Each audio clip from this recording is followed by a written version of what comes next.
پیارے دوستو، بندر دیگر حیوانات کی طرح ایک حیوان ہے، مگر بعض مفکرین کے مطابق بندر کی پیدائش عام جانوروں کی طرح نہ ہوئی، بلکہ وہ ایک تبدیل شدہ مخلوق ہے۔ ان کے متعلق آج سے ہزاروں سال قبل حضرت داؤد علیہ السلام کی قوم بنی اسرائیل نے نافرمانی کی تو بطور سزا انہیں بندر اور سور بنا دیا گیا تھا۔ تو کیا آج اس زمین پر جو بندر موجود ہیں وہ قوم بنی اسرائیل کی نسل سے ہیں، جو کہ آج تک عذاب میں مبتلا ہیں؟ اس بات میں کتنی سچائی ہے؟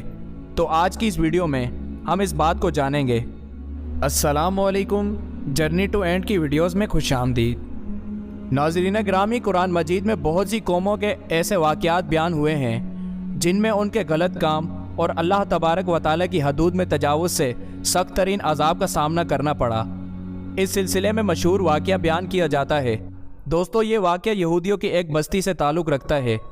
یہ واقعہ حضرت داؤد علیہ السلام کے زمانے کا ہے۔ اس زمانے میں حضرت یعقوب علیہ السلام کی اولادیں بنی اسرائیل کہلاتی تھیں۔ ان کی آبادی بہت زیادہ تھی۔ وہ لوگ فلسطین یروشلم میں آباد تھے۔ ان میں سے ایک قبیلہ بنی اسرائیل الگ ہو کر دریا کے کنارے کسی ایلن نامی بستی میں آباد ہو گئے۔ ان لوگوں کی تعداد 70,000 کے قریب تھی اور یہ نہایت ہی سرکش اور نافرمان لوگ تھے۔ ان لوگوں نے اکثر کام احکام تورات کے خلاف کر دیے۔ تورات کے مطابق انہوں نے حرام کاموں کو اپنے لیے حلال بنا دیا اور حضرت موسیٰ علیہ السلام کی شریعت کے خلاف ہو گئے۔ یہ قوم جس دریا کے کنارے آباد تھی اس میں کثرت سے بہت ساری مچھلیاں موجود تھیں، لہٰذا یہ لوگ اس دریا سے مچھلیاں پکڑتے اور انہیں بطور غذا استعمال کیا کرتے تھے۔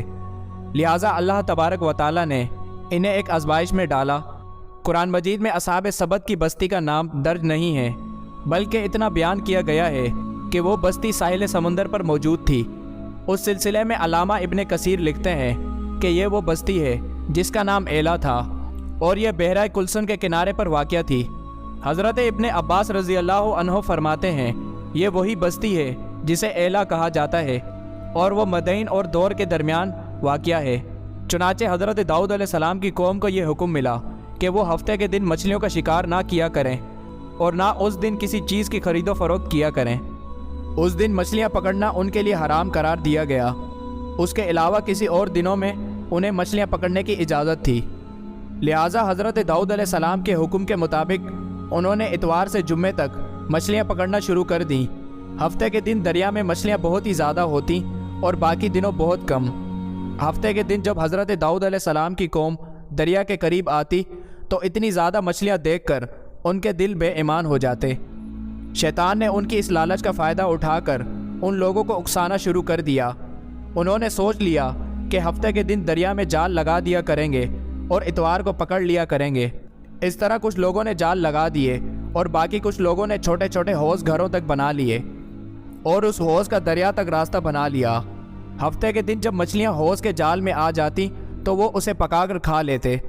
لہٰذا اسی بستی میں کچھ نیک لوگ بھی موجود تھے جو کہنے لگے، اے لوگو، اللہ نے ہفتے کے دن شکار کرنے سے منع کیا ہے۔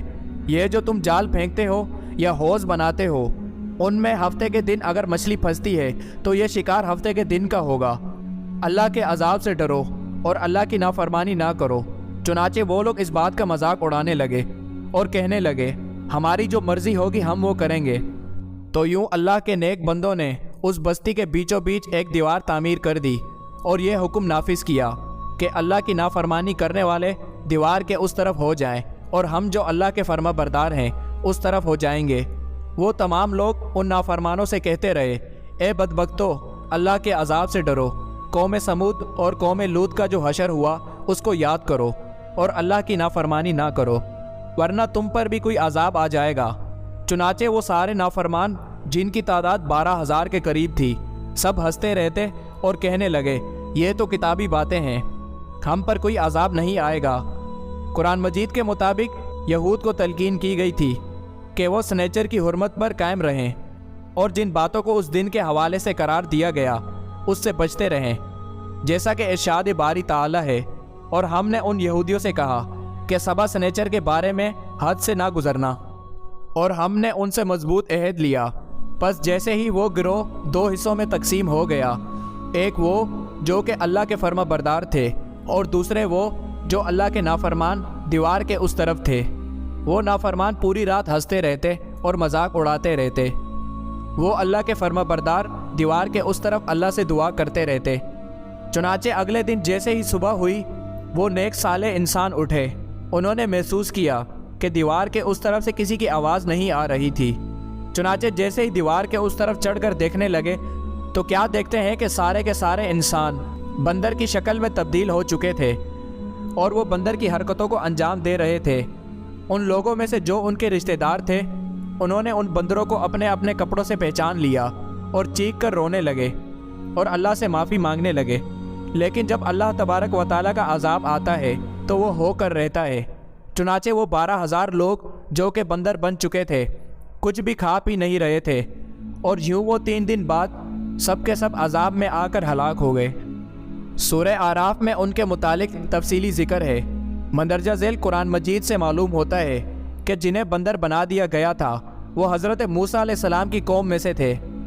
قرآن مجید میں یہود سے خطاب کرتے ہوئے ارشاد باری تعالیٰ ہے کہ پھر تمہیں اپنی قوم کا ذکر تو معلوم ہوگا جنہوں نے سبت کا قانون توڑا، تو ہم نے ان سے کہہ دیا کہ جاؤ ذلیل بندر بن جاؤ۔ اللہ کا عذاب بہت ہی سخت ترین ہوتا ہے، اور نافرمان اور سرکش لوگوں کے لیے جب عذاب الہی کا فیصلہ ہو جائے تو اللہ کے حکم سے پوری قوم اس طرح ہلاک ہو جاتی ہے کہ وہ آنے والی نسلوں کے لیے ایک عبرت کا نشان بن جاتی ہے۔ بہرحال یہ نظریہ جو کہ موجودہ بندر ان لوگوں کی نسل میں سے ہیں جن پر عذاب آیا تھا، یہ غلط ہے، کیونکہ ان سے پہلے بھی دنیا میں بندر موجود تھے، اور صحیح روایات کے مطابق بنی اسرائیل کی یہ قوم جو بندر میں تبدیل ہو گئی تھی تو 3 دنوں تک یوں ہی زندہ رہے، اور اس درمیان کچھ بھی کھا پی نہیں رہے تھے، بلکہ یوں ہی بھوکے پیاسے ہلاک ہو گئے۔ شکار سے منع کرنے والا گروہ ہلاکت سے محفوظ رہا، اور صحیح قول یہ ہے کہ دل سے برا جان کر خاموش رہنے والوں کو بھی اللہ تبارک و تعالیٰ نے ہلاکت سے بچا لیا، اور پھر روتے روتے ساری قوم ہلاک ہو گئی، لہٰذا ان کی نسل آگے نہیں بڑھی۔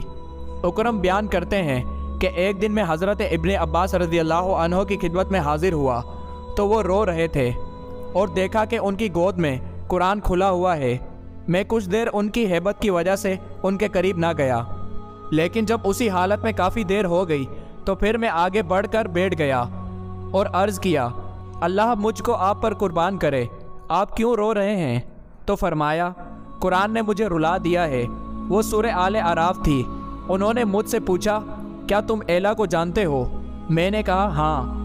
انہوں نے کہا، وہاں کچھ یہود آباد تھے، ہفتے کے دن مچھلیاں موجود ہوتی اور پھر غائب ہوتی، جنہیں حاصل کرنے کے لیے انہیں سخت محنت کرنی پڑتی۔ سنیچر کے دن کچھ موٹی تازی مچھلیاں پانی پر تیرتی نظر آتی۔ کچھ عرصہ اسی طرح گزر گیا اور شیطان نے انہیں ورگلایا کہ سنیچر کے دن تو تمہیں مچھلیاں کھانے سے منع کیا گیا ہے، بلکہ شکار کرنے سے تو نہیں، سو تم سنیچر کے دن مچھلیاں پکڑنا اور اگلے دن کھا لینا۔ اس واقعے میں ان کے لیے بڑی عبرت ہے کہ جو شرعی احکام کو باطل کرنے اور انہیں اپنی خواہش کے مطابق ڈھالنے کے لیے طرح طرح کے غیر شرعی حلیوں کا سہارا لیتے ہیں، انہیں اس بات سے ڈرنا چاہیے کہ کہیں ان کی بھی شکلیں نہ بگاڑ دی جائیں۔ حضرت ابو ہریرہ رضی اللہ عنہ سے روایت ہے کہ سرکار دو عالم صلی اللہ علیہ وسلم نے ارشاد فرمایا، جیسا کہ یہود نے کیا تم اس قدر نہ کرنا کہ تم اللہ تبارک و تعالیٰ کی حرام کردہ چیزوں کو طرح طرح سے حلال سمجھنے لگو۔ بے شک اللہ تبارک و تعالیٰ ان لوگوں کو پسند نہیں کرتا جو کہ اللہ کی نافرمانی کرتے ہیں۔ اللہ تبارک و تعالیٰ سے دعا ہے کہ اللہ ہم سب کو اپنا فرما بردار بندہ بنائے، آمین۔ جی تو پیارے دوستو، یہ تھی آج کی ہماری ویڈیو، جس میں ہم نے آپ کو حضرت داؤد علیہ السلام کی قوم کے بارے میں تفصیل سے آگاہ کیا۔ اگر آپ کو یہ ویڈیو پسند آئے تو اس ویڈیو کو لائک کریں اور اسی کے ساتھ ہمارے چینل کو بھی سبسکرائب کریں۔ ہم ملتے ہیں آپ سے کسی اگلی ویڈیو میں، تب تک کے لیے اللہ حافظ۔